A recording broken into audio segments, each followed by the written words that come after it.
ಕೊಲೆ ಕೇಸ್ ಸಾಕ್ಷಿಗಳಿಗೆ ಬೆದರಿಕೆ ಮತ್ತು ಒತ್ತಡ. ಕೊಲೆ ಕೇಸ್ನ ಪ್ರಮುಖ ಸಾಕ್ಷಿಗೆ ಹೇಳಿಕೆ ನೀಡದಂತೆ ಬೆದರಿಕೆ. ಪ್ರಮುಖ ಸಾಕ್ಷಿ ಸಂದೀಪ್ಗೆ ಬೆದರಿಕೆ ಹಾಕಿದ್ದ ದರ್ಶನ್ ಗ್ಯಾಂಗ್.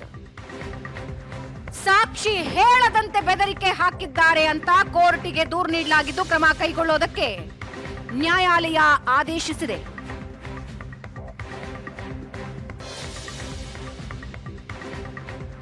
ಕೊಲೆ ಕೇಸ್ನಲ್ಲಿ ಜೈಲು ಸೇರಿದ್ರು ಬುದ್ಧಿ ಕಲಿಯದ ಡಿ ಗ್ಯಾಂಗ್. ಒಂದು ಗ್ಯಾಂಗ್ ಜೈಲಿನಲ್ಲಿ, ಮತ್ತೊಂದು ಗ್ಯಾಂಗ್ ಸಾಕ್ಷ್ಯನಾಶದ ಪ್ರಯತ್ನದಲ್ಲಿ. ಕೊಲೆ ಕೇಸ್ನ ಪ್ರಮುಖ ಸಾಕ್ಷಿಗೆ ಬೆದರಿಕೆ ಹಾಕಿದ್ದಾರೆ. ಕಾರ್ನಲ್ಲಿ ಕೂರಿಸಿಕೊಂಡು ಸಾಕ್ಷಿ ಹೇಳಬೇಡ ಅಂದಿದ್ದಾರೆ. ಒಪ್ಪದೇ ಇದ್ದಿದ್ದಕ್ಕೆ ಬೆದರಿಕೆ ಹಾಕಿದ್ದಾರೆ. ಸಾಕ್ಷಿಗಳಿಗೆ ಬೆದರಿಕೆ ಹಾಕಿ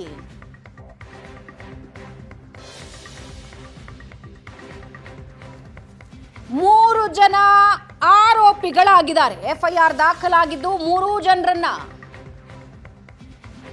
ಪೊಲೀಸರು ಬಂಧಿಸಿದ್ರು. ಸಾಕ್ಷ್ಯ ಹೇಳದಂತೆ ಬೆದರಿಕೆ ಹಾಕಿದ್ದಾರೆ ಅಂತ ನ್ಯಾಯಾಲಯಕ್ಕೆ ದೂರು ಹೋಗಿದೆ. ಕ್ರಮ ತೆಗೆದುಕೊಳ್ಳಿ ಅಂತ 50ನೇ ಎಸಿಜೆಎಂ ನ್ಯಾಯಾಲಯ ಆದೇಶ ಕೊಟ್ಟಿದೆ. ಬೆದರಿಕೆ ಪ್ರಕರಣದ ಅಡಿ ದೂರು ದಾಖಲಾಗಿದ್ದು ಕ್ರಮ ಕೈಗೊಳ್ಳೋದಕ್ಕೆ ನ್ಯಾಯಾಲಯ ಆದೇಶಿಸಿದೆ. ಮೂವರನ್ನ ಬಂಧಿಸಲಾಗಿದ್ದು 5 ದಿನ ಕಸ್ಟಡಿಗೆ ನೀಡಿದ್ದಾರೆ. ಅದರಲ್ಲಿ ಪುನೀತ್ ಎಂಬಾತ ಇದೇ ಪ್ರಕರಣದ ರೇಣುಕಾಸ್ವಾಮಿ ಕೊಲೆ ಪ್ರಕರಣದ ಸಾಕ್ಷಿ. ಆತನೇ ಮತ್ತೊಂದು ಸಾಕ್ಷಿಗೆ ನೀನು ಸಾಕ್ಷಿ ಹೇಳಬೇಡ ಅಂತ ಬೆದರಿಕೆ ಹಾಕಿದ್ದಾನೆ. ರೇಣುಕಾಸ್ವಾಮಿ ಕೊಲೆ ಕೇಸ್ನ ಸಾಕ್ಷಿಗಳ ಮೇಲೆ ಒತ್ತಡ ಪ್ರಕರಣ ಸಂಬಂಧ 3 ಜನರನ್ನ ಬಂಧಿಸಿದ್ದಾರೆ. ಅದರಲ್ಲಿ 2 ತುಮಕೂರು ದರ್ಶನ್ ಅಭಿಮಾನಿ ಸಂಘದ ಸದಸ್ಯರು. ಪುನೀತ್ ಎಂಬುವ ಆರೋಪಿ ರೇಣುಕಾಸ್ವಾಮಿ ಪ್ರಕರಣದ ಸಾಕ್ಷಿ. ಈತ ಮತ್ತೊಂದು ಸಾಕ್ಷಿ ಸಂದೀಪ್ನಿಗೆ ಬೆದರಿಕೆ ಹಾಕಿದ್ದಾನೆ. ಇದೇ ಪ್ರಕರಣ ಸಂಬಂಧ 3 ಜನರನ್ನ ಬಂಧಿಸಿದ್ದಾರೆ. ಈಗ ನ್ಯಾಯಾಲಯ ಕಸ್ಟಡಿಗೆ ಕೊಟ್ಟಿದೆ. 5 ದಿನಗಳ ಕಾಲ ಕಸ್ಟಡಿಗೆ ಕೊಟ್ಟಿದೆ. ಕೊಲೆ ಕೇಸ್ನಲ್ಲಿ ಸಾಕ್ಷಿಯಾಗಿದ್ದ ಪುನೀತ್, ಆತ ಮಾತುಕತೆಯ ಹೆಸರಲ್ಲಿ ಸಂದೀಪ್ನ ಕರೆಸಿ ನೀನು ಸಾಕ್ಷಿ ಹೇಳಬಾರದು ಅಂತ ಬೆದರಿಕೆ ಹಾಕಿದ್ದಾನೆ. ಯಾವ ಕಾರ್ನಲ್ಲಿ ರೇಣುಕಾಸ್ವಾಮಿಯ ಶವ ಸಾಗಿಸಲಾಗಿತ್ತೋ ಆ ಕಾರ್ನ ಮಾಲೀಕ ಈ ಪುನೀತ್. ಆತನನ್ನ ರೇಣುಕಾಸ್ವಾಮಿ ಕೊಲೆ ಪ್ರಕರಣದಲ್ಲಿ ಸಾಕ್ಷಿಯಾಗಿ ಪರಿಗಣಿಸಿತ್ತು ಪೊಲೀಸ್ ಇಲಾಖೆ. ಆದ್ರೆ ಈತ ಸಾಕ್ಷ್ಯ ನಾಶಕ್ಕೆ ಕೈ ಹಾಕಿದ್ದಾನೆ. ಮತ್ತೊಂದು ಸಾಕ್ಷಿಗೆ ಬೆದರಿಕೆ ಹಾಕಿದ್ದಾನೆ, ಸಾಕ್ಷಿ ಹೇಳಬೇಡ ಅಂತ. 3 ಜನರನ್ನ ಪೊಲೀಸರು ಬಂಧಿಸಿ ಎಫ್ಐಆರ್ ದಾಖಲಿಸಿದ್ರು. ಈಗ ನ್ಯಾಯಾಲಯ 5 ದಿನದ ಕಸ್ಟಡಿಗೆ ನೀಡಿದೆ. ಜೊತೆಗೆ ಈ ಪ್ರಕರಣ ಸಂಬಂಧ ಕ್ರಮ ಕೈಗೊಳ್ಳಿ ಅಂತ ನ್ಯಾಯಾಲಯ ಆದೇಶಿಸಿದೆ. ಕೇಸಿನಲ್ಲಿ ಏನು ನಮ್ಮ ವಿಟ್ನೆಸ್ ಇರ್ತಾರೆ, ಆ ವಿಟ್ನೆಸ್ಗೆ ಸ್ವಲ್ಪ ಇನ್ಫ್ಲುಯೆನ್ಸ್ ಮಾಡಿ ಬೆದರಿಕೆ ಇಡುವಂಥ ಒಂದು ಪ್ರಯತ್ನ ನಡೆದಿದೆ ಅಂತ ಹೇಳಿ ಈ ಕೇಸಿನ ವಿಟ್ನೆಸ್ ಏನಿದ್ದಾರೆ ಅವರು ಕೋರ್ಟ್ನಲ್ಲಿ ಹೇಳಿದ ಮೇರೆಗೆ ಕಾಮಾಕ್ಷಿಪಾಳ್ಯ ಪೊಲೀಸ್ ಠಾಣೆಯಲ್ಲಿ ನಾವೊಂದು ಪ್ರಕರಣ ದಾಖಲು ಮಾಡ್ಕೊಳ್ತೀವಿ. ಪ್ರಕರಣ ದಾಖಲು ಮಾಡಿಕೊಂಡು ತನಿಖೆ ಶುರು ಮಾಡಿದಾಗ ನಮಗೆ ಈ ಒಂದು ಏನು ವಿಟ್ನೆಸ್ಸನ್ನು ಇನ್ಫ್ಲುಯೆನ್ಸ್ ಮಾಡೋದು ಮತ್ತು ಬೆದರಿಸುವಂಥ ಪ್ರಯತ್ನ ಮಾಡಿರೋ ಆರೋಪಿಗಳು ಯಾರು ಅಂತ ಪತ್ತೆ ಮಾಡಿ ಅವರಲ್ಲಿ 3 ಜನ ನಾವು ಈಗಾಗಲೇ ದಸ್ತಗಿರಿ ಮಾಡಿ ಪೊಲೀಸ್ ಕಸ್ಟಡಿಗೆ ತೊಗೊಂಡಿದ್ದೀವಿ. ಹೆಚ್ಚಿನ ವಿಚಾರಣೆ ನಡೀತಾ ಇದೆ. ಅಂದರೆ ಈಗ ಈ ಕೇಸಿನ ವಿಟ್ನೆಸ್ ಏನಿದೆ, ಸಾಕ್ಷಿ ಏನಿದ್ದಾರೆ, ಅವರು ಕೋರ್ಟ್ಗೆ ಡೇಟ್ ಬಂದಿರುತ್ತೆ. ಅವ್ರಿಗೆ ಡೇಟ್ ಬಂದಂಥ ಸಂದರ್ಭದಲ್ಲಿ ಅವರ ಸ್ನೇಹಿತರ ಮುಖಾಂತರ ಕಾಂಟ್ಯಾಕ್ಟ್ ಮಾಡಿ ಅವನ್ನ ಒಂದು ಕಾರಲ್ಲಿ ಕೂರಿಸ್ಕೊಂಡು ಕರ್ಕೊಂಡು ಹೋಗ್ಬಿಟ್ಟು ಈ ಕೇಸಲ್ಲಿ ನೀನು ಈ ಥರನೇ ಸಾಕ್ಷಿ ಹೇಳಬೇಕು, ಈ ಥರ ಬೇರೆ ರೀತಿ ಹೇಳಬೇಡಿ. ಇವಾಗ ಆಲ್ರೆಡಿ ಬಂಧಿತರಲ್ಲಿ ಒಬ್ಬ ಮೇನ್ ಕೊಲೆ ಕೇಸಲ್ಲೂ ಕೂಡ ಎವಿಡೆನ್ಸ್ ಸಾಕ್ಷಿಯಾಗಿದ್ದ. ಹೌದು ಹೌದು ಹೌದು ಹೌದು ಅದರಲ್ಲಿ ಈಗ ಬಂಧಿತ ಆರೋಪಿಗಳಲ್ಲಿ ಒಬ್ಬ ವ್ಯಕ್ತಿ ಈ ಏನು ಕೊಲೆ ಕೇಸಿದೆ ಆ ಕೊಲೆ ಕೇಸಿನಲ್ಲಿ ಸಾಕ್ಷಿಯೇ ಕೂಡ ಆಗಿರ್ತಾನೆ. ಹಾಗಾಗಿ ಅವನ್ನ ನಾವೀಗ ಅರೆಸ್ಟ್ ಮಾಡಿಕೊಂಡು ತನಿಖೆಯನ್ನು ಮುಂದುವರಿಸ್ತಾ ಇದ್ವಿ. ಇದರ ಹಿಂದೆ ಇನ್ನು ಯಾರಾದರೂ ಇದ್ದರೆ ಅವರ ಪಾತ್ರ ಏನು ಅಂತ ತಿಳ್ಕೊಳ್ಬೇಕಾಗಿರೋದ್ರಿಂದ ಹೆಚ್ಚಿನ ಮಾಹಿತಿನ ಆ ನಂತರ ನಿಮ್ಮ ಜೊತೆ ಶೇರ್ ಮಾಡ್ಕೊತೀವಿ. ಒಂದು ಕೊಲೆ ಕೇಸ್ ಇದೇ ವಿಷಯದ ಬಗ್ಗೆ ಇವತ್ತು ಚರ್ಚೆ ಮಾಡ್ತೀವಿ. ಹಲವು ಜನ ಗಣ್ಯರು ನಮ್ಮ ಜೊತೆಗಿರ್ತಾರೆ. ವಕೀಲರಾದ ಲೋಹಿತ್ ಅವರಿದ್ದಾರೆ, ಕಾರ್ಯಕ್ರಮಕ್ಕೆ ಸ್ವಾಗತ ಲೋಹಿತ್ ಅವರೇ. ಹೇಮಂತ್ ಕುಮಾರ್ ಇನ್ನೊಬ್ಬ ವಕೀಲರು ನಮ್ಮ ಜೊತೆಗಿದ್ದಾರೆ, ಕಾರ್ಯಕ್ರಮಕ್ಕೆ ಸ್ವಾಗತ ಹೇಮಂತ್ ಕುಮಾರ್ ಅವರೇ. ಎಸ್.ಕೆ. ಉಮೇಶ್ ನಿವೃತ್ತ ಹಿರಿಯ ಪೊಲೀಸ್ ಅಧಿಕಾರಿ, ಮತ್ತೊಬ್ಬ ನಿವೃತ್ತ ಹಿರಿಯ ಪೊಲೀಸ್ ಅಧಿಕಾರಿ ಬಸವರಾಜ ಮಾಲಗತ್ತಿ ಅವರು. ನಮ್ಮಲ್ಲಿ 4 ಜನರನ್ನು ಹೇಳ್ತಾ ಇರೋದು, ಒಂದು ಆಸ್ಕ್ ಕನೆಕ್ಟ್ ವಿತ್ ಅಜಿತ್ ಅಂತ ಒಂದನ್ನು ಶುರು ಮಾಡಿದ್ದಾರೆ ನಮ್ಮಲ್ಲಿ. ನನಗೆ ಪ್ರಶ್ನೆ ಕೇಳೋದಂತೆ ನಾನು ಉತ್ತರ ಕೊಡೋದಂತೆ. ಅದರಲ್ಲಿ ಒಂದು ಪ್ರಶ್ನೆ ಬಂದಿತ್ತು, ನಾನು ನೋಡ್ತಾ ಇದ್ದೆ. ಯಾವುದಾದ್ರೂ ಕ್ರೈಮ್ ನಡೆದು ಆರೋಪಿ ಸಿಕ್ಕಾಕ್ಕೊಂಡಾಗ ನೀವು ಜೋರಾಗಿ ಎಲ್ಲ ಮಾತಾಡ್ತೀರಿ, ಎಲ್ಲ ಬೈತೀರಿ, ಆ ಆರೋಪಿ ನಿರಪರಾಧಿ ಅಂತ ಬಿಡುಗಡೆ ಆದಾಗ ಯಾಕೆ ಪಾಸಿಟಿವ್ ಆಗಿ ಸ್ಟೋರಿ ಮಾಡೋದಿಲ್ಲ ಅಂತ ಕೇಳಿದರು. ಯಾಕೆ ಮಾಡೋದಿಲ್ಲ ಅಂದರೆ ಇದೇ ಕಾರಣಕ್ಕೆ. ಯಾಕೆ ನಿರಪರಾಧಿ ಅಂತ ಬಿಡುಗಡೆ ಆಗ್ತಾರೆ, ಹೆಂಗೆ ನಿರಪರಾಧಿ ಅಂತ ಬಿಡುಗಡೆ ಆಗ್ತಾರೆ ಅನ್ನುವ ಸತ್ಯವನ್ನು ನೋಡ್ತಾ ಬಂದಿದ್ದೀವಿ ನಾವು. ಈ ದೇಶದಲ್ಲಿ ಮರ್ಡರ್ಗಳಲ್ಲಿ ಕನ್ವಿಕ್ಷನ್ ರೇಟು 30.7%. ಇವತ್ತಿನ ಡೇಟಾ ಪ್ರಕಾರ 37.7% ಮಾತ್ರ ಕನ್ವಿಕ್ಷನ್ ರೇಟ್. ಅದರ ಅರ್ಥ ಏನು? 38% ರೌಂಡ್ ಫಿಗರ್ ಹಿಡ್ಕೊಳ್ಳಿ. 62 ಪ್ರಕರಣಗಳಲ್ಲಿ ಆರೋಪಿಗಳು ನಿರಪರಾಧಿಗಳಂತ ಬಿಡುಗಡೆ ಆಗ್ತಾರೆ. 62 ಪ್ರಕರಣಗಳಲ್ಲಿ. ಅರ್ಥಾತ್ 100 ಕೊಲೆಗಳಾದರೆ ಇನ್ನು 62 ಕೊಲೆಗಳನ್ನು ಯಾರೂ ಮಾಡಿಲ್ಲ ಅಂತ ಅರ್ಥ. 38 ಕೊಲೆಗಳಲ್ಲಿ ಮಾತ್ರ ಆರೋಪಿಗಳಿಗೆ ಶಿಕ್ಷೆಯಾಗದು. ಯಾಕೆ? ಇದೇ ಕಾರಣಕ್ಕೆ. 22.7% ಮಾತ್ರ ರೇಪ್ ಕೇಸ್ಗಳಲ್ಲಿ ನಮ್ಮಲ್ಲಿ ಶಿಕ್ಷೆ ಆಗೋದು. ಕೇವಲ 22.7% ರೇಪ್ ಕೇಸ್ಗಳಲ್ಲಿ. ಉಳಿದ ಪ್ರಕರಣಗಳಲ್ಲಿ ಆರೋಪಿಗಳು ನಿರಪರಾಧಿಗಳು ಅಂತ ಬಿಡುಗಡೆ ಆಗ್ತಾರೆ. ಒಟ್ಟಾರೆ ಕ್ರೈಮ್ನಲ್ಲಿ 52.3% ಕನ್ವಿಕ್ಷನ್ ರೇಟ್ ಇರೋದು ನಮ್ಮಲ್ಲಿ. ಒಂದು, ತನಿಖೆಯಲ್ಲಿನ ಲೋಪಗಳು, ಚಾರ್ಜ್ ಶೀಟ್ನಲ್ಲಿನ ಲೋಪಗಳು. ಅದೆಲ್ಲ ಆಗಿ ಗಟ್ಟಿಯಾದ ಚಾರ್ಜ್ ಶೀಟನ್ನೇ ಹಾಕಿದ್ದಾರೆ ಅಂದ್ಕೊಂಡ್ರೂ ಕೂಡ ಸಾಕ್ಷಿಗಳು ಕಟಕಟಗೆ ಬಂದು ನಿಂತು ಸಾಕ್ಷಿ ನುಡಿಯುವಾಗ ಏನೇನೋ ಆಗ್ಬಿಟ್ಟಿರುತ್ತೆ. ಹೈ ಪ್ರೊಫೈಲ್ ಕೇಸ್ಗಳು ಹೊರಗೆ ಬರ್ತಾವಷ್ಟೇ. ಹೈ ಪ್ರೊಫೈಲ್ ಕೇಸ್ಗಳು. ಈ ಹಿಂದೆ ಇಂಥದ್ದೇ ಒಂದು ಹೈ ಪ್ರೊಫೈಲ್ ಕೇಸ್ನಲ್ಲಿ ಸಾಕ್ಷಿ ಉಲ್ಟಾ ಹೊಡೆದ ನಂತರ, ಹಾಸ್ಟೈಲ್ ಆದ ನಂತರ, ಕೋರ್ಟಿನ ಬೇಸ್ಮೆಂಟ್ನಲ್ಲೇ ಕಂತೆ ದುಡ್ಡು ಕೊಡೋ ಸ್ಟಿಂಗ್ ಆಪರೇಷನ್ ನಾವೇ ಮಾಡಿ ಹಾಕಿದ್ದೀವಿ. ಸುಳ್ಳು ಸಾಕ್ಷಿ ಹೇಳಿ ದುಡ್ಡು ತಗೊಂಡ ನೋಡಿ ಅಂತ. ಆ ಕೇಸು ಅಕ್ವಿಟಾಗಿ ಹೋಯಿತು. ಉಮೇಶ್ ಸರ್, ಹೌದು, ಪೊಲೀಸ್ ಅಧಿಕಾರಿಗಳು ಅದು ಏನು ಹೊಟ್ಟೆ ಹರ್ಕೊಂಡು ಹಗಲು ರಾತ್ರಿ ನಿದ್ದೆಗೆಟ್ಟು ಹೆಂಡತಿ ಮನೆ ಮಕ್ಕಳು ಎಲ್ಲ ಬಿಟ್ಟು ತನಿಖೆ ಮಾಡಿ ಒಳ್ಳೆ ಚಾರ್ಜ್ ಶೀಟ್ ಹಾಕಿದ್ದೀನಪ್ಪ ನಾನು ಅಂದರೂ ಕೂಡ ಸಾಕ್ಷಿಗಳ ಬಂದು ಸಾಕ್ಷ್ಯ ನುಡಿದೆ ಇದ್ರೆ ಏನು ಕನ್ವಿಕ್ಷನ್ ಕೊಡ್ಸೋಕ್ಕಾಗತ್ತೆ ಸರ್? ಸರ್ ಏನಾಗುತ್ತೆ, ನಾವು ಚಾರ್ಜ್ ಶೀಟ್ ಹಾಕುವವರೆಗೂ ನಮ್ಮ ಫ್ರೇಮ್ ಏನು ಮೈಂಡ್ ಏನಿರ್ತದಲ್ಲ ಅದು ಭಾಳ ಶುದ್ಧವಾಗಿ ಪರ್ಫೆಕ್ಟಾಗಿ ಕೆಲಸ ಮಾಡ್ತಾ ಇರ್ತದೆ. ಅದರಲ್ಲಿ ಏನೂ ಯಾವುದೇ ಥರವಾದಂಥ ಕಾಂಪ್ರಮೈಸ್ ಇರಲ್ಲ. ಅವನಿಗೆ ಶಿಕ್ಷೆ ಆಗಲೇಬೇಕು. ಎಲ್ಲ ಥರವಾದಂಥ ಸಾಕ್ಷ್ಯಾಧಾರಗಳನ್ನ ಸಂಗ್ರಹಿಸಿ ಎಲ್ಲೂ ಸಹ ಲಕ್ಕುನ ಇಲ್ಲದೆ ಇರೋ ಥರನೇ ನಾವು ಚಾರ್ಜ್ ಶೀಟ್ ಹಾಕುವಂಥ ಪ್ರಯತ್ನ ಮಾಡ್ತೀವಿ. ಆದಮೇಲೆ ನೆಕ್ಸ್ಟ್ ಕೋರ್ಸ್ ಆಫ್ ಏನು ಅದು ಟ್ರೇಲ್ಗೆ ಹೋದ ತಕ್ಷಣವೇ ಕಮಿಟಲ್ ಆಗಿ ಮ್ಯಾಜಿಸ್ಟ್ರೇಟ್ ಕೋರ್ಟಿಂದ ಮತ್ತು ಸೆಷನ್ಸ್ ಕೋರ್ಟಿಗೆ ಬಂದು ಅಲ್ಲಿ ಟ್ರೇಲ್ ಫಿಕ್ಸ್ ಆಗುವಷ್ಟೊತ್ತಿಗೆ ಅರೌಂಡ್ ಅಬೌಟ್ ಒಂದು 2 ವರ್ಷ ಆಗುತ್ತೆ. 2 ವರ್ಷ ಆಗುತ್ತೆ. 2 ವರ್ಷದಲ್ಲಿ ನಾವೆಷ್ಟು ಬ್ಯುಸಿ ಆಗ್ಬಿಟ್ಟಿರ್ತೀವಿ ಪೊಲೀಸಲ್ಲಿ. ಬೇರೆ ಬೇರೆ ಕೇಸ್ಗಳು ಅದು ಅಂದರೆ ಆ ಸ್ಟೇಷನಲ್ಲಿ ಇರಲ್ಲ. ಆ ಸ್ಟೇಷನಲ್ಲಿ ಯಾರು ನೋಡ್ಕೊಳ್ತಾವನ ಕೇಸ್ ಬಗ್ಗೆ ನಮಗೆ ಅಲ್ಲಿ ಏನು ಹೋಗಿರ್ತೀವಲ್ಲ ಬೇರೆ ಪೊಲೀಸ್ ಸ್ಟೇಷನ್ಗೆ, ಅದೇ ನಮ್ಮ ತಲೆ ಮೇಲೆ ಮಹಾನ್ ದೊಡ್ಡ ಗಂಟಾಗ್ಬಿಡ್ತದೆ, ಅಂದರೆ ಭಾರ ಆಗಿರುತ್ತೆ. ಅವಾಗೇನಾಗುತ್ತೆ, ಆ ಸಮಯದಲ್ಲಿ ಈ ಠಾಣೆಯಲ್ಲಿ ಈ ಕೇಸ್ ನಡ್ಕೊಂಡು ಹೋಗ್ತಾ ಇರ್ತದೆ. ಮತ್ತು ಅಲ್ಲೂ ಸಹ ಅಧಿಕಾರಿಗಳು ಚೇಂಜ್ ಆಗ್ತಾರೆ ಸರ್. ಅವ್ರಿಗೂ ಸಹ ಆ ಕೇಸ್ನ ಮಾಹಿತಿಗಳಿರುವುದಿಲ್ಲ. ಆಮೇಲೆ ಅವ್ರಿಗೆ ಅಷ್ಟು ವ್ಯಾಲ್ಯೂಮಿನಸ್ ಡಾಕ್ಯುಮೆಂಟೇಷನ್ ಇರುತ್ತದೆ. ಅವನಿಗೆ ಪ್ರತಿ ದಿವಸ ಬರ್ತಕ್ಕಂಥದ್ದು ಮತ್ತು ಅವನು ಮಾಡ್ತಕ್ಕಂಥ ಕೇಸ್ಗಳು ಅವ್ರುಗಳು ಅದೇ ಜಾಸ್ತಿ ಆಗ್ತಾ ಬರ್ತಾ ಇರ್ತದೆ. ಇದನ್ನು ಯಾರು ನೋಡ್ಕೊಳ್ತಾ ಇರ್ತಾರೆ ಅಂತಂದರೆ, ಯಾರೋ ಒಬ್ಬನ ಪೊಲೀಸವ್ರನ್ನ ASIನೋ ಒಬ್ಬನ ನೇಮಕ ಮಾಡಿರ್ತೀವಿ ನಾವು ಸೆಷನ್ಸ್ ಕೋರ್ಟ್ಗೆ. ಅವನಿಗಷ್ಟೇ, ಅವನು ಏನಾರ ಚೇಂಜ್ ಆಗಿ ಹೋಗ್ಬಿಟ್ರೆ ಅವನು ಚೇಂಜ್ ಮಾಡಬೇಕು ನೀವು ಅಂತ ಹೇಳ್ತಾರೆ. ವರ್ಷಕ್ಕೊಬ್ಬನ ಚೇಂಜ್ ಮಾಡಿಬಿಡಿ, ಇಲ್ಲ ಸೆಟ್ ಆಗಿಬಿಡ್ತಾರೆ ಅವ್ರ ಪರವಾಗಿ ಸಾಕ್ಷಿಗಳು ಹೇಳಿಸ್ಬಿಡ್ತಾರೆ, ಕಾಸಿಸ್ಕೊಬಿಟ್ಟು ಅಂದ್ಬಿಟ್ಟು ಅಂತೇಳಿ ನಮ್ಗೆ ಹಿರಿಯ ಅಧಿಕಾರಿಗಳು ಏನು ಮಾಡ್ತಾರೆ, ಅವ್ರನ್ನೂ ಚೇಂಜ್ ಮಾಡಿ ಅವ್ರನ್ನೂ ಬಿಡಬೇಡಿ ಅಂತ ಹೇಳ್ತಾರೆ. ಹಾಗೆ ನಾವು ಚೇಂಜ್ ಮಾಡ್ಕೊಂಡು ಹೋಗ್ತಾ ಇದ್ದಾಗ ಆ ಕೇಸಿನ ಸಾಕ್ಷಿಗಳ್ಯಾರು, ಆ ಸೆಕ್ಷನ್ ಆರೋಪಿತರು ಯಾರು, ಸಾಕ್ಷಿಗಳಲ್ಲಿ ಆರೋಪಿತರುಗಳು ಎಷ್ಟು ಜನ ರಿಲೀಸ್ ಆಗಿ ಬಂದವ್ರೆ, ಇನ್ನು ಎಷ್ಟು ಜನ ಒಳಗಡೆ ಇದ್ದಾರೆ, ಈ ಕೇಸಲ್ಲಿ ಯಾರು ಪ್ರಮುಖ ಸಾಕ್ಷಿಗಳು, ಇವೆಲ್ಲ ತಿಳ್ಕೋಬೇಕು ನೋಡಿ. ಅದು ಆ ಸಮಯದಲ್ಲಿ ಟ್ರಯಲ್ ಸಮಯದಲ್ಲಿ 100ಕ್ಕೆ 80ರಿಂದ 85% ಮಿಸ್ ಆಗಿಬಿಡ್ತದೆ. ಅದು ಯಾರಿಗೂ ಬೇಡದ ಪ್ರಕರಣ ಆಗಿ ಅಲ್ಲಿ ನ್ಯಾಯಾಲಯದಲ್ಲಿ ಏನೋ ಒಂದು ಆಗಲಿ ಬಿಡು, ನಾವೆಲ್ಲ ಅಯ್ಯೋ ಪಾಪದವ್ರೆ, ಏನೋ ಆಯಿತು ಜೈಲಲ್ಲಿ ಇದ್ದ ಬಿಡ ಹೋಗ್ಲತ್ತ ಹಾಳಾಗಿ ಹೋಗ್ಲಿ ನಮಗೆ ಈ ಹೊಡೆತಗಳಿರ್ತಾವೆ ನೋಡಿ. ಬೇರೆ ಬೇರೆ ಪೊಲೀಸ್ ಠಾಣೆಗೆ ಹೋಗಿ ನಾವೇನು ಕೆಲಸ ಮಾಡೋದಕ್ಕೆ ಪ್ರಾರಂಭ ಮಾಡಿರ್ತೀವಿ, ಅಲ್ಲಿ ಪತ್ತೆ ಕಾರ್ಯ, ಅಲ್ಲಿ ಪತ್ತೆ ಆಗದೆ ಇರೋದ್ರೆ ಅದಕ್ಕೆ ಬೆನ್ನಿಂದ ಬೀಳುವಂಥದ್ದು.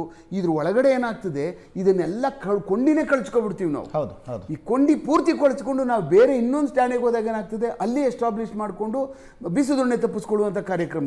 ಹಾಗಾದಾಗ ಏನಾಗ್ತದೆ, ಇಂಥ ಪರಿಸ್ಥಿತಿ ಆಗ್ತಕ್ಕಂಥದ್ದು ಆಗ್ತಾ ಇದೆ ಸರ್. ಇಲ್ಲ ಅಂತಂದರೆ ಖಂಡಿತವಾಗ್ಲೂ ಈಗ ಯಾಕೆ CBI ಆಗ್ಬಿಡ್ತದೆ, CBI ಕೊಟ್ಬಿಟ್ಟ ತಕ್ಷಣ ಅದೊಂದೇ ಕೆಲಸ, ಅದೇ ಕೆಲಸ ಅವ್ರದ್ದು. ಅದನ್ನ ಎತ್ಕೊಂಡು ಬರ್ತಾ ಇರ್ತಾರೆ ಅಧಿಕಾರಿ, ಚಾರ್ಜ್ ಶೀಟ್ ಹಾಕ್ತವ್ರು, ಕೋರ್ಟಿಗೆ ಬರ್ತಾನೆ, ಪ್ರತಿ ದಿವಸ ಅದ್ರದ್ದೇನು ಒಂದು ಪಿಂಡ ಬಿಡಬೇಕು ಅಲ್ಲಿವರೆಗೂ 100ಕ್ಕೆ 100 ಸಾವಿರ ಬರ್ತಾರೆ.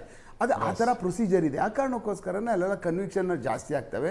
ನಮ್ಮಲ್ಲೂ ಸಹ ನಮ್ಮಲ್ಲಿ ಏನು ಕೆಲಸ ಮಾಡ್ತೀವಲ್ಲ ನಮ್ಮಗಳಲ್ಲೂ ಅತ್ಯಂತ ಜಾಸ್ತಿ ಒತ್ತಡಗಳಿರ್ತದೆ. ಸಿಕ್ಕಾಪಟ್ಟೆ ಕೇಸ್ಗಳು ರಿಜಿಸ್ಟರ್ ಆಗ್ತವೆ. Not only one case, all types of cases ಆಗ್ತವೆ. ಆಮೇಲೆ ಎಲ್ಲ ಥರವಾದಂಥ ಕೆಲಸಗಳ ಮಧ್ಯೆ ಇದನ್ನೆಲ್ಲ ಸಕ್ಸಸ್ಸಿವ್ ಆಗಿ ಮಾಡ್ಕೊಂಡು ಹೋಗ್ಬೇಕು ಅಂತ ಅನ್ನುವಂಥದ್ದು ಇತ್ತು ನೋಡಿ. ಚಾರ್ಜ್ ಶೀಟ್ ಹಾಕಿ ಅವ್ನು ಬೇರೆ ಠಾಣೆಯಲ್ಲಿದ್ದರೂ ಅದನ್ನು ಸಜಾ ತಗೋಬೇಕು ಅನ್ನುವಂಥದ್ದಿಯಲ್ಲ, ಅದನ್ನೆಲ್ಲ ಇಂಡಿಯಾ ಪಾಕಿಸ್ತಾನದಲ್ಲಿ ಫ್ರಂಟ್ ಲೈನಲ್ಲಿ ನಿಂತು ಗೆದ್ದಂಗೆ ಆಗ್ಬಿಡ್ತದ್ದು ಒಂದು ಕೇಸ್ಗೆ ಗೆದ್ದರೆ ನಾವು. ಅಷ್ಟು ಶ್ರಮ ಇರುತ್ತೆ sir. S Basavaraj Malgatti sir, ನಮ್ಮ ಸಿಸ್ಟಮ್ನಲ್ಲಿರೋ ಒಂದು ಲೂಪ್ ಹೋಲ್ ಇದು. ಪೊಲೀಸರು ಯಾರನ್ನಾದರೂ ಎದುರು ಹಾಕ್ಕೋಬೋದು, ಏನಾದ್ರು ಮಾಡ್ಬೋದು. ಅವ್ರ ಮೈ ಮೇಲೆ ಯೂನಿಫಾರ್ಮ್ ಇರುತ್ತೆ, ಸೊಂಟದಲ್ಲಿ ರಿವಾಲ್ವರ್ ಇರುತ್ತೆ, ಅವ್ರ ರಕ್ಷಣೆಗೆ ಒಂದು ವ್ಯವಸ್ಥೆ ಇರುತ್ತೆ ಸರ್. ಯಾರೋ ಬಡಪಾಯಿ ಬಂದು ಯಾವುದೋ ಒಂದು ಕೇಸ್ನಲ್ಲಿ ಸಾಕ್ಷಿ ಹೇಳಿರ್ತಾರೆ, ಅವ್ನು ನಾಳೆ ಸಮಾಜದಲ್ಲಿ ಬದುಕಬೇಕು ರೀ, ಅವ್ನು ದುಡ್ಕೊಂಡು ತಿನ್ಬೇಕು, ಎಲ್ಲೋ ಒಂದರಲ್ಲಿ ಹೊರಗಡೆ ಓಡಾಡ್ತಿರ್ಬೇಕು, ಅವನ ರಕ್ಷಣೆ ಕಥೆ ಏನು? ನಾವು ಹೇಳ್ತೇವೆ ಕಾನೂನು ಪ್ರಕಾರ ರಕ್ಷಣೆ ಕೊಡಬೇಕಂತ ಕೋರ್ಟ್ ಹೇಳ್ತದೆ. ಅಲ್ಲ, ಕೊಡ್ಲಿಕ್ಕೆ ಸಾಧ್ಯತೆ ಬಹಳ ಕಡಿಮೆ. ನಾವು ನಮ್ಮ ಕೆಲಸದಲ್ಲಿ ಬಿಜಿ ಇರ್ತೇವೆ. ಉಮೇಶ್ ಹೇಳಿದಾಗೆ ಅವನಿಗೆ ಅಟೆನ್ಷನ್ ಕೊಡೋದಾಗೋದಿಲ್ಲ. ಅವನೇನಾದ್ರೂ ನಾವೇ ನೋಡಿದ್ದೇವೆ, ಕೋರ್ಟ್ ಆವರಣದಲ್ಲಿನೇ ಸಾಕ್ಷಿ ಮುಗಿಸ್ಕೊಂಡ್ ಬಂದು ಅಲ್ಲೇ ಹೊಡೆದಿದ್ದು, ಅಲ್ಲೇ ಮರ್ಡರ್ ಮಾಡಿದ್ದು ನೋಡಿ. ದೊಡ್ಡ ದೊಡ್ಡ ಗ್ಯಾಂಗ್ಗಳಿದ್ದಾಗೆ ಜನನು ಹೆದರ್ಕೊಂಡ್ಬಿಡ್ತಾರೆ. 2 ರೌಡಿಸಮ್ ಗ್ಯಾಂಗ್ಗಳಿದ್ರೆ ನಾವ್ಯಾಕೆ ನಡು ಹೋಗಿ ಯಾವನೊಬ್ಬನು ಸಾಕ್ಷಿ ಆಗೋದಿಲ್ಲ. ಪಂಚನ ಸಾವಿರಾರು ಜನ ಸೇರಿರ್ತಾರೆ, ಬಾರು ಪಂಚನಾಗ ಬಾ ಅಂದರೆ ಯಾವನೂ ಬರೋದಿಲ್ಲ, ಎಲ್ಲ ಓಡೋಗ್ಬಿಡ್ತಾರೆ. ಯಾಕೆ ಬಿಡ್ರಿ, ಅವರ ರೌಡಿಗಳು ನಮಗೆ ಯಾಕೆ ಇದಾಗ್ತೀರಿ, ನಮಗೆ ನಾವು ಜೀವನ ತೊಂದರೆ ನಮಗೆ ನಾಳೆ ಅಂತ ತಿಳ್ಕೊಂಡು ಯಾರೂ ಬರೋದಿಲ್ಲ. ಇವನ್ ನಾವು ಫೋರ್ಸಿಬಲಿ ಅದಕ್ಕೆ ಅವಾಗ ಏನು ಮಾಡ್ತೇವೆ, ಸ್ಟಾಕ್ ವಿಟ್ನೆಸ್ ಇರ್ತಾವೆ ನಮ್ಮಲ್ಲಿ. ಸ್ಟಾಕ್ ವಿಟ್ನೆಸ್ಗಳು, ಸ್ಟಾಕ್ ಪಂಚರ್ಗಳಿರ್ತಾವೆ. ಅನಿವಾರ್ಯ ಕಾರಣಗಳಿಂದ ಅವ್ರನ್ನ ಸಾಹಿತ್ಯ ಅನಿವಾರ್ಯ ಕಾರಣಗಳಿಂದ ಸಹಿತ ಹೋಗ್ತೀವಿ. ಇದೊಂದು ಲಕೋನ. ಆಮೇಲೆ 90% ಎಲ್ಲ ಅಧಿಕಾರಿಗಳು ಪ್ರಾಮಾಣಿಕತೆಯಿಂದ ತನಿಖೆ ಮಾಡ್ತಾರೆ. ಏನೋ ಒಂದು 10% ಇರ್ಬೋದು, ಅಲ್ಲಿ ಇಲ್ಲಿ ಏನಾದರೂ ದುಡ್ಡು ತಿಂದು ಅದು ಬಂದು ಏನೋ ಮಾಡಿ ಏನೋ ಫೇವರೇಬಲ್ಲು ಇನ್ಫ್ಲೂಯೆನ್ಸು ಅದು ಇದು ಮಾಡ್ಕೊಂಡು ಒಂದು 10% ಇರ್ಬೋದು. ಬಟ್ 90%ನಲ್ಲಿ ಯಾವನೂ ತನಿಖೆಗೆ ವಿರುದ್ಧ ಹೋಗೋದಿಲ್ಲ. ಅದಕ್ಕೆ ನ್ಯಾಯ ಕೊಡೋ ರೀತಿಯಲ್ಲೇ ತನಿಖೆ ಮಾಡ್ತಾರೆ. ಇನ್ನು ಸಾಕ್ಷಿ ಬಂದಾಗ ನಾವೇನು ಮಾಡ್ತಿದ್ದೀವಿ, ಸಾಕ್ಷಿ ಬಂದಾಗ ಹಿಂದೆ ಪ್ರಾಸಿಕ್ಯೂಟರ್ ಭಾಳ ಇಂಟ್ರೆಸ್ಟ್ ತಗೋತಿದ್ರು. ಪಬ್ಲಿಕ್ ಪ್ರಾಸಿಕ್ಯೂಟರ್ಗಳು ಅವರು 2 ದಿವಸ ಮುಂಚೆನೇ ಕರೆಸೋರು, ನಮಗೆ ಮನೆಗೆ ಕರೆಸೋರು. ಮನೆಗೆ ಕರೆಸಿ ಅವ್ರ ಆಫೀಸಿಗೆ ಕರೆಸಿ ನಾವು ಹೋಗಿ ಅವನ್ನೆಲ್ಲ ನಾವು ಹೋಗುವಾಗ ಎಲ್ಲ ಸಾಕ್ಷಿಗಳು ಪಂಚರು ಎಲ್ಲರೂ ಕರ್ಕೊಂಡು ಹೋಗ್ಬೇಕು. ಅವ್ರಿಗೆ ಅವರೆಲ್ಲ ಓದಿ ರಿವೈಸ್ ಮಾಡೋರು, ನಮಗೆಲ್ಲ ನಮಗೂ ಹೇಳೋರು, ಅವ್ರಿಗೂ ಹೇಳೋರು. ಸೊ ಹೀಗಾಗಿ ಫ್ರೆಶ್ ಆಗೋದು 2-3 ವರ್ಷ ಆದಮೇಲೆ ಬರೋದು. ನಾನು ನೋಡಿದ ಒಬ್ಬ ಪಬ್ಲಿಕ್ ಪ್ರಾಸಿಕ್ಯೂಟರ್ ತಮ್ಮ ಆಫೀಸ್ನಲ್ಲಿ ಒಂದು ಕಟಕಟೆಯನ್ನು ಮಾಡ್ಕೊಂಡಿದ್ರು. ನಾಳೆ ನೀವು ಅಲ್ಲಿ ಬಂದು ನಿಂತಾಗ ಗಾಬರಿ ಆಗಬಾರ್ದು, ಇಲ್ಲೊಂದ್ಸಲ ನಿಂತ್ಕೊಂಡು ಪ್ರಾಕ್ಟೀಸ್ ಮಾಡ್ಕೊಳ್ಳಿ ಅಂತ. ಅವರು ಡಿಫೆನ್ಸ್ ಲಾಯರ್ ಕೇಳಬಹುದಾದ ಪ್ರಶ್ನೆಗಳನ್ನೆಲ್ಲ ನಮಗೆ ಕೇಳ್ತಿದ್ರು. ಇಂಥ ಪ್ರಶ್ನೆ ಬರ್ಬೋದು, ಇಂಥ ಪ್ರಶ್ನೆ ಬರ್ಬೋದು ಅಂತ. ಎಲ್ಲಿವರೆಗೂ ಅಂದರೆ ಇವನ್ ಪ್ರಾಸಿಕ್ಯೂಟರ್ ಕೆಲವೊಂದು ಇಂಟ್ರೆಸ್ಟ್ ತಗೊಂಡು ಸ್ಪಾಟಿಗೆ ಹೋಗೋರು. ನಡ್ರಿ ನಾನು ಸ್ಪಾಟ್ ನೋಡ್ಬೇಕು ನಾನು ಅಂತ. ಹೌದು, ಆ ಸ್ಪಾಟಿಗೆ ಬಂದು ವಿಟ್ನೆಸ್ಗಳನ್ನು ನಾವು ಎಲ್ಲಿ ನಿಂತ್ಕೊಂಡು ಒಂಥರ ರಿಹರ್ಸಲ್, ಅದು ಆ್ಯಕ್ಚುಲಿ ಆದಾಗ ಹೆಂಗಾಗಿತ್ತು ಹಂಗೆ ಅದನ್ನು ಮಾಡಿ ತೋರಿಸ್ತಿದ್ರು. ಸೊ ಹೀಗಾಗಿ ಎಲ್ಲರೂ ಮನದಟ್ಟಾಗ್ಬಿಡ್ತಿದ್ದು ಆ ಸಾಕ್ಷಿದಾರರಿಗೆ, ಪಂಚರಿಗೆ ಎಲ್ಲ ಪರ್ಫಾರ್ಮ್. ಇನ್ನೂ ಕೆಲವೊಂದು ಕೇಸ್ನಲ್ಲಿ ಏನಾಗ್ತವೆ, ಚಲೋ ವಕೀಲರು ಯಾರು ಜೋರಿದ್ದವರು ಅವರು ಹೋಸ್ಟೈಲ್ ಮಾಡಲಿಕ್ಕೇ ಇರ್ತಾರೆ. ಕೆಲವೊಬ್ರು ಹೋಸ್ಟೈಲ್ ಮಾಡಲಿಕ್ಕೆ ಫೇಮಸ್ ವಕೀಲರು. ಅಲ್ಲ, ಮಿಸ್ಟೇಕ್ ಮಾಡ್ಕೋಬೇಡಿ, ಕೆಲವೊಬ್ರು ಇದ್ದಾರೆ ನಮ್ಮಲ್ಲಿ, ನಮ್ಮ ಭಾಗದಲ್ಲಿ ಇದ್ದಾರೆ. ಈ ಕಡೆ ನಾನು ನೋಡಲಿಲ್ಲ, ನಾವು ನಮ್ಮ ನಾರ್ತ್ ಕರ್ನಾಟಕದಲ್ಲಿ ಇದ್ದಾರೆ. ಒಂದು ಬೆಳಗಾವದಲ್ಲಿ ಒಬ್ರು, ಹೆಸರು ಹೇಳೋದು ಬೇಡ, ಅವರು 302 ಕೇಸ್ ಮಾಡಿ ಇವನ್ ಆರೋಪಿಸದ ಅವರು ಆಫೀಸ್ನಲ್ಲಿ ಇಟ್ಕೊಳ್ಳೋರು, ಮರ್ಡರ್ ಕೇಸ್ ಆರೋಪಿಸದ. ಒಮ್ಮೆ ಆದರೂ ಅವ್ರಿಗೂ ಪ್ರಾಸಿಕ್ಯೂಟ್ ಮಾಡಿದ್ರು, ಒಮ್ಮೆ ಅರೆಸ್ಟ್ ಮಾಡಿ ಅವ್ರಿಗೂ ವಕೀಲಿಗೂ ಅದರ ಶಾಮೀಲ್ ಮಾಡಿದ್ರು. ಸೊ ಈ ಥರ ಅನೇಕ ಕೇಸ್ಗಳಲ್ಲಿ ಈ ಥರ ಇನ್ವಾಲ್ವ್ಮೆಂಟ್ ಇರ್ತದೆ. ಸಾಕ್ಷಿ ಹೋಸ್ಟೈಲ್ ಆದರೆ ಏನು ಮಾಡ್ಲಿಕ್ಕೆ ಆಗ್ತದೆ, ಅದರಲ್ಲಿ ಆಮೇಲೆ ಮತ್ತೆ ಮೆಡಿಕಲ್ ಜೂಡಿಷನ್ ನಾವೇನು ಎಕ್ಸ್ಪರ್ಟ್ ಇರೋದಿಲ್ಲ. ಅವರು ಅದನ್ನು ಡಾಕ್ಟರ್ಗೆ ಹಿಂದೆ ಮುಂದೆ ತಿರುವಿ ಅದನ್ನು ಉಲ್ಟಾ ಮಾಡಿಬಿಡ್ತಾರೆ. ಸೊ ಹೀಗಾಗಿ ಹೋಸ್ಟೈಲ್ ಒಂದು, ನಮ್ಮಲ್ಲಿ ತನಿಖೆಯಲ್ಲಿ ಲೂಪ್ ಹೋಲ್ಸ್ ಒಂದು. ಈಗ 3 ವರ್ಷ ಆದಮೇಲೆ ಕರಗಿತ್ತು ಬೆಳಗಿತ್ತು, ಅಲ್ಲಿ ಎಷ್ಟು ಕಂಬಗಳಿದ್ದು ಯಾರು ನೆನಪಿರ್ತದೆ. ಒಂದು 8-10 ಮರ್ಡರ್ ಕೇಸ್ ಆಗಿರ್ತವೆ ಒಂದು ಸ್ಟೇಷನ್ದಲ್ಲಿ. ಆಮೇಲೆ ಉಳಿದ ಕೇಸ್ಗಳು ಒಂದು 2,000 ಕೇಸ್ ಇರ್ತವೆ. ಯಾವುದಂತ ನೆನಪಿ ಆಗ್ತದೆ. ಏನೋ ಈಗಂತೂ ನಾನೇ ಸಾಕ್ಷಿ ಹೇಳಲಿಕ್ಕೆ ಹೋದ್ರೂ ಯಾವನು ಕೇಸ್ ಫೈಲ್ ಅಲ್ಲಿ ತಂದು ಕೊಡೋದಿಲ್ಲ, ಕೇಸ್ ಫೈಲ್ ತಂದು ಕೊಡೋದಿಲ್ಲ. ಎಲ್ಲಿ ಹೋಗಿ ನಾನು ಸಾಕ್ಷಿ ಏನು ರೆಫರ್ ಮಾಡಬೇಕು? ಇತ್ತೀಚೆಗೆ ಒಂದು ಮರ್ಡರ್ ಕೇಸ್ನಲ್ಲಿ ನನಗೆ ಸಾಕ್ಷಿ ಇತ್ತು. ನಾನು ನಿಮ್ಮ ಚಾನಲ್ನಲ್ಲಿ ಪ್ರಸಾರ ಆಗಿದ್ದ ಅಂತ ನಾನು ನೋಡಿದೆ. ಹೌದು, ನಮ್ಮಲ್ಲೇ ಪ್ರಸಾರ ಆಗಿದ್ದು. ವಿವರಗಳನ್ನು ಹೇಳಿ ಅಂದ್ರು ನಂಗೆ ನೆನಪಿಲ್ಲ ಅಂದೆ ನಾನು. ಎಲ್ಲಿ ತನಕ ಅಂದ್ರೆ ಯಾವ ಇಸ್ವಿಲಿ ಆಗಿದ್ದು ಮರ್ಡರ್ ಅನ್ನೋದು ಕೂಡ ನಂಗೆ ನೆನಪಿಲ್ಲ. ಟೈಮು ಎಲ್ಲ ಯಾವ ಇಸ್ವಿಲಿ ಆಗಿದ್ದು ಅಂತಂದ್ರೆ ಏನು ಹೇಳಿ ನಾನು. ಕೊನೆಗೆ ನಾನು ದಿನಕ್ಕೆ 4 ಮರ್ಡರ್ ಕೇಸ್ ಪ್ರಸಾರ ಆಗ್ತಾವ್ರಿ ನಮ್ಮಲ್ಲಿ. ನೀವು ಕೋರ್ಟ್ ಮುಂದೆ ಹಾಸ್ಟೆಲ್ ಆದ್ರಿ ಅಂತ ಅರ್ಥ. ಹಾಸ್ಟೆಲ್, ನಾನು ಹಾಸ್ಟೆಲ್ ವಿಟ್ನೆಸ್ ಆಗ್ಬಿಟ್ಟೆ. ನಿಮ್ಮ ಮರು ಹಾಸ್ಟೆಲ್ ಆಯ್ತು ಅಷ್ಟೇ.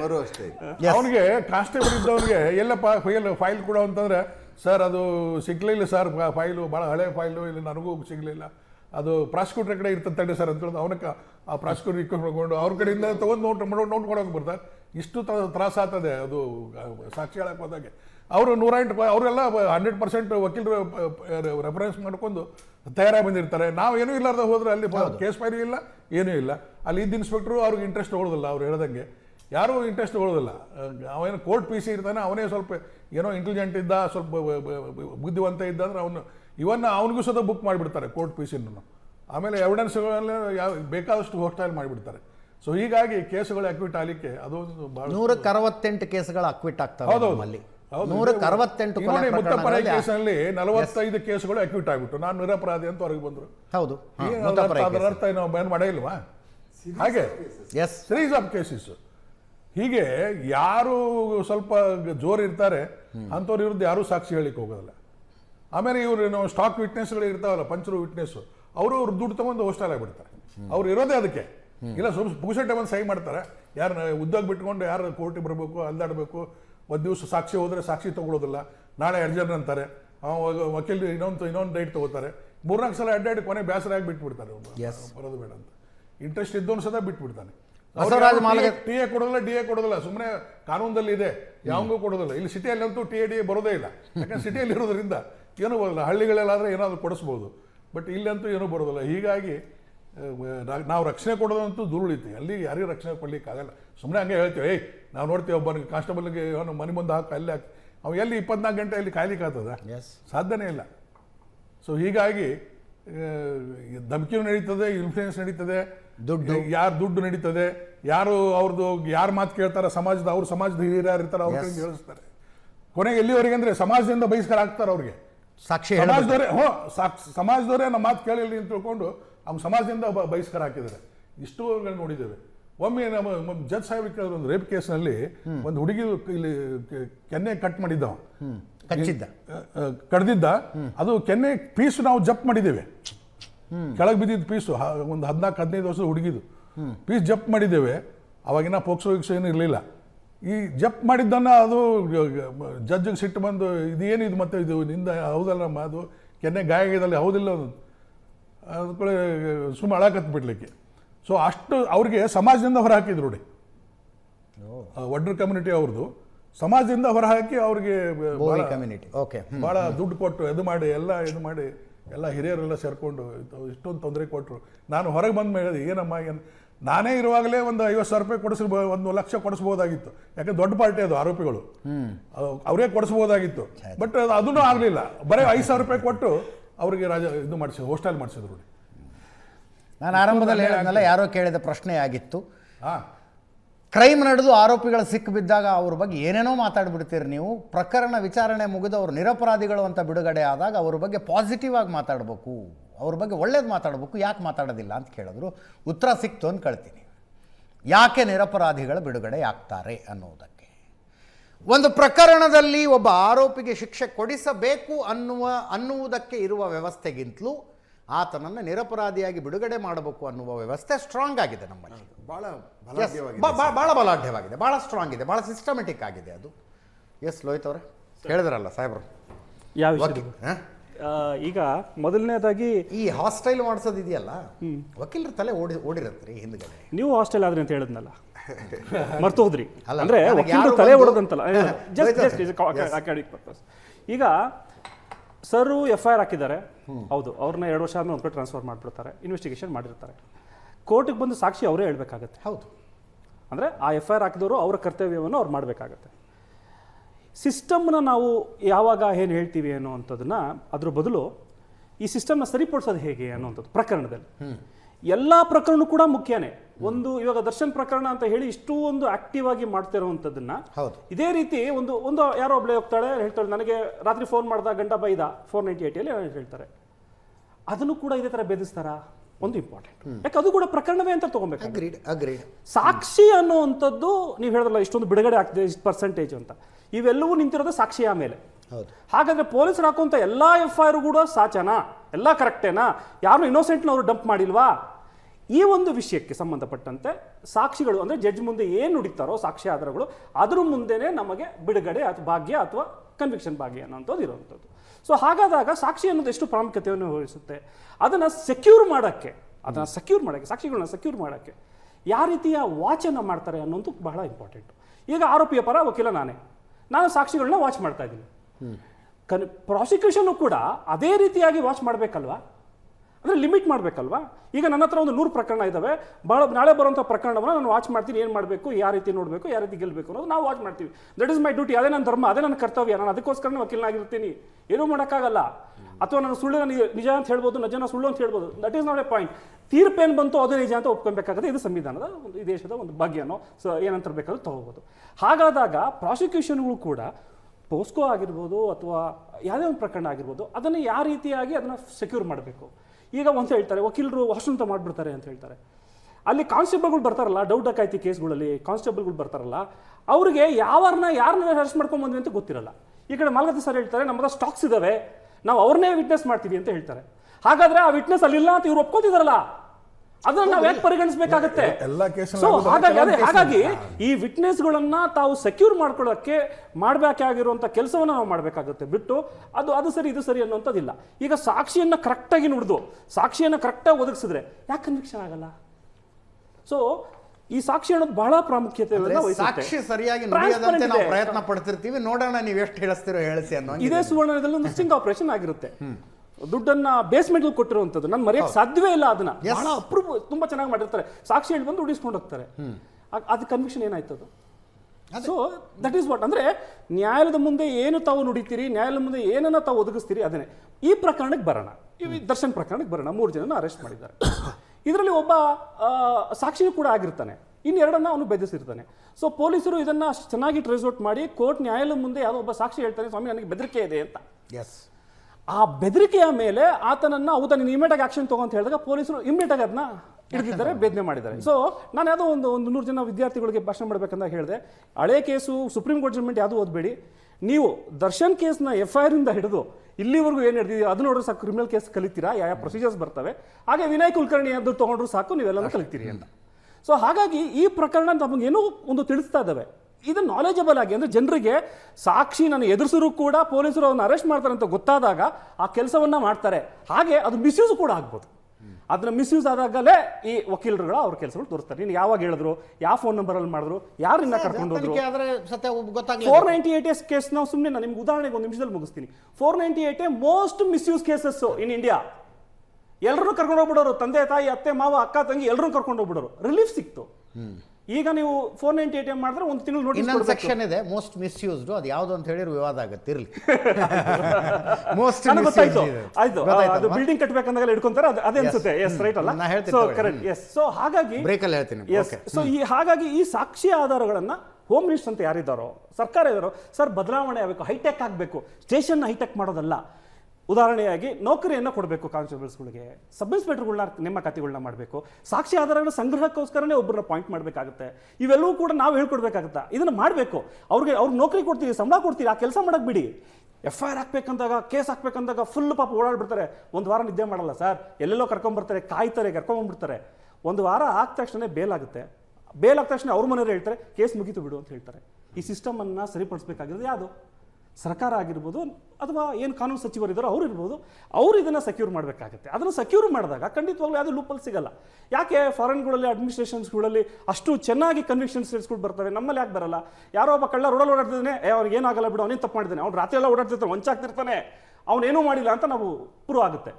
ಬಿಟ್ಟಿದ್ರೆ ಅವನೇನಾದರೂ ಮಾಡ್ತಿದ್ದ, ಬಿಟ್ಟಾದ್ಮೇಲೂ ಕೂಡ ಅವನು ಮಾಡಿದ್ಮೇಲೂ ಕೂಡ ಅವನಿಗೆ ಕನ್ವಿಕ್ಷನ್ ಆಗಲ್ಲ ಅಂತಾಗ ಸಾಕ್ಷಿಯನ್ನ ಭದ್ರತೆಯನ್ನು ಇಟ್ಕೊಳ್ಳುವಂಥದ್ದು ಪ್ರಾಸಿಕ್ಯೂಷನ್ ಆಗಲಿ ಅಥವಾ ಪೊಲೀಸರಾಗಲಿ ಅದು ಅವ್ರಿಗೆ ಬರುವಂಥದ್ದು ಅನ್ನೋದು ನನ್ನ ಅಭಿಪ್ರಾಯ ಸರ್. ಅದರ ಜೊತೆಗೆ ನ್ಯಾಯಾಂಗ ಸಾಕ್ಷಿಗಳನ್ನು most important not so important ಅನ್ನೋ ಬೈಫರ್ಕೇಷನ್ ಮಾಡ್ಕೋಬೇಕು ಸರ್.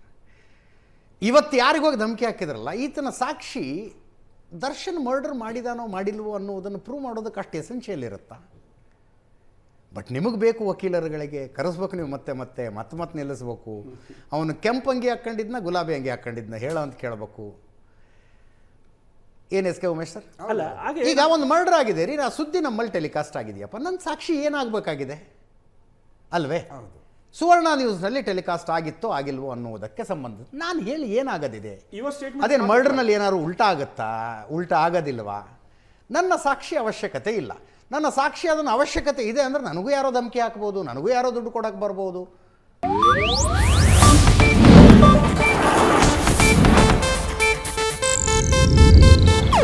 ಇದು ಏಷ್ಯಾನೆಟ್ ನ್ಯೂಸ್ ನೆಟ್ವರ್ಕ್ ಪ್ರಸ್ತುತಿ.